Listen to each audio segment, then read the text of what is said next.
ရှမ်းပြည်နယ်တောင်ပိုင်းကထွက်တဲ့ coffee တွေအခုနှစ်မှာဈေးမကောင်းတော့လို့တောင်သူတွေအရှုံးပေါ်နေကြပြီးတချို့ဆို coffee ခင်းတွေကိုဖျက်ဆီးပစ်နေတယ်လို့သိရပါတယ်။ပင်းတရရွာငံပိန်လောင်တီကြီးကတောင်သူတွေဟာ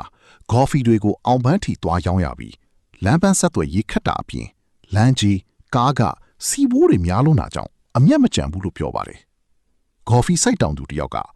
အောင်ပန်းထီသွားရောင်းရင်လမ်းစရိတ်များတယ်။စီးဘိုးကားကလမ်းကြီးတွေနဲ့ဆိုမကိုက်တော့ဘူး။ရွာထဲလာဝဲတဲ့ပွဲစားတွေပါလေတထုပ်300ချက်ပဲပြီးတော့စိုက်စရိတ်တော့မရတော့ဘူး။ရင်နာလွန်းလို့စိုက်ထားတဲ့ဟာအကုန်ပြန်ဖြတ်တယ်။ရောင်းလည်းမရောင်းဘူးလို့ပြောပါတယ်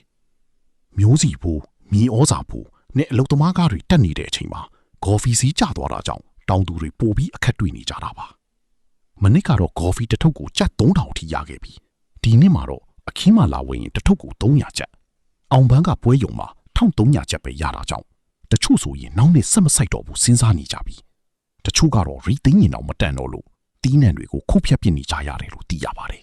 ။ဒေသခံတောင်သူတယောက်က